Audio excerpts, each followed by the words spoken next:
Herbal shampoo కోసం కావాల్సిన ingredients అన్నీ కూడా నేను కడియం వెళ్ళి తెచ్చుకుంటానండి. చాలా మటుకు నాకు ఇక్కడే అన్నీ దొరుకుతాయి.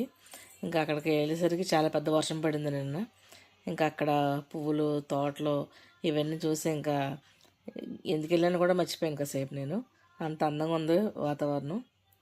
ఇంకా నేను అక్కడ వేపాకు చెట్టు ఉంటే వేపాకు తీసుకుంటున్నానండి. ఈ వేపాకు షాంపూలోని మెయిన్ ఇంగ్రీడియంట్ అనమాట. మనకి చుండ్రు, దురద ఇలాంటి సమస్యలన్నీ కూడా వేపాకు వల్ల తగ్గుతాయి. ఇంకా చిన్న కొబ్బరి బొండం చెట్టు ఉందండి. చాలా చిన్న చెట్టు ఇది. చెట్టు నిండా కాయలే ఉన్నాయి. బాగుంది కదని ఒక వీడియో తీశాను.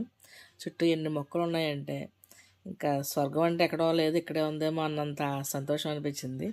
ఎన్ని పువ్వులు, ఎన్ని రంగులు, అసలు ఇన్ని రంగులు, ఇన్ని చెట్లు. ఇంకా ఒక ఒక మంచి ఏదో హిల్ స్టేషన్కి వెళ్ళిన ఫీలింగ్ వచ్చిందండి ఒక గంట సేపు. ఇక్కడ రోజాలు, రకరకాల పువ్వులు, మందారాలు ఇవన్నీ కూడా వీడియో తీశాను. ఇక్కడ గుంటగలరకు కనిపించింది.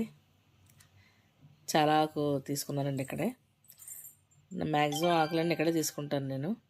మందారాలు చూడండి ఎన్ని రంగులు ఉన్నాయి, ఎన్ని రకాలు ఉన్నాయి. అసలు ఇక్కడ చూస్తుంటేనే మనసు చాలా హ్యాపీగా అనిపిస్తుంది.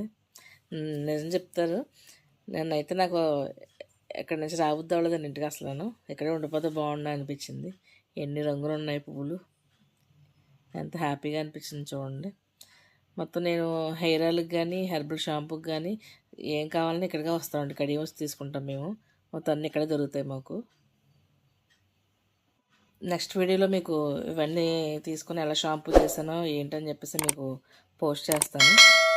ఈ తోట ఇవన్నీ చూసిన తర్వాత కొంచెం ఎదురుకెళ్ళి నాకు కావాల్సిన గులాబీలు, తులసి అండ్ మందార పువ్వులు ఇంకా కొన్ని కావాలి అన్నీ తీసుకొని ఇంకా ఇంటికి వచ్చేసామండి. ఇదే ఈరోజు వీడియో. మళ్ళీ వచ్చే వీడియోలో కలుద్దాం. బాయ్.